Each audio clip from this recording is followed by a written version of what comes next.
ચાલુ વિમાનમાં મારા ફ્રેન્ડે મને ધરતી દેખાડી. મિત્રો, મારું નામ માનસી છે. હું 27 વર્ષની છું. હું એક એર હોસ્ટેસ છું અને દેખાવમાં ખૂબ જ જોરદાર છું અને હું ખૂબ જ બિંદાસ છોકરી છું.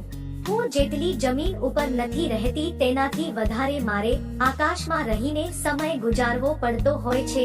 અમારું કામ જોતા લોકોને ઘણું સહેલું લાગે છે, પરંતુ તે લોકો કદાચ તે કામ જાતે કરીને જોવે તો તેમને ખ્યાલ આવે કે ઘણી બધી મહેનત કરવી પડે એમ છે. મારી ઉંમર 27 વર્ષની છે.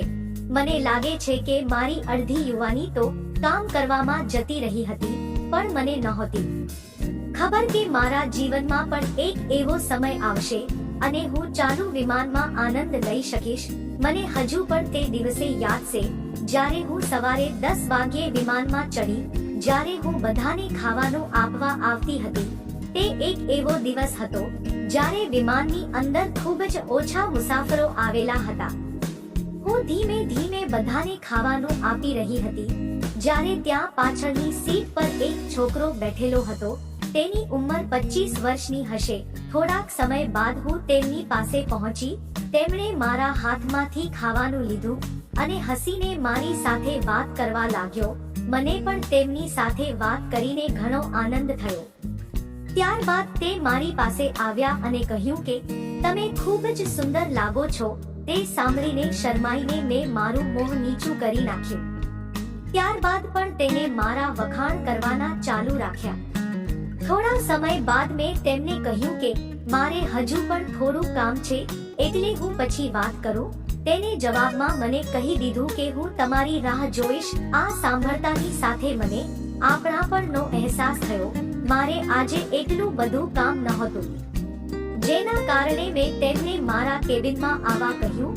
તેણે પહેલા તો થોડીક આનાકાની કરી, ત્યારબાદ મારા કેબિનમાં આવ્યા. તેમને શાંતિથી બેસાડ્યા, તેને ચા પાણી પીવડાવ્યા.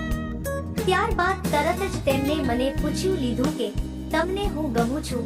આ જવાબમાં મેં તમને જેવી હા પાડી એટલે તેઓ તરત જ મને ભેટી પડ્યા. તે દિવસ મારો સારો હતો કારણ કે કેબિનના કેમેરા પણ બંધ હતા. થોડીક વાર બાદ મને પૂછ્યું કે ક્યારે પણ તમે વિમાનની અંદર આનંદ કર્યો છે, તો મેં એમને ના પાડી. પછી મને સમજાયું કે તે મને શાની વિશે પૂછી રહ્યા છે.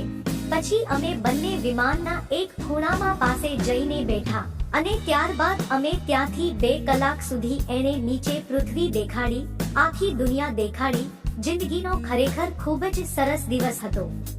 ત્યારબાદ તો તે વ્યક્તિ સાથે હું ઘણીવાર મળતી અને અમે બંને સાથે હરવા ફરવા લાગ્યા અને અમે બંને ખૂબ જ સારા મિત્ર બની ગયા.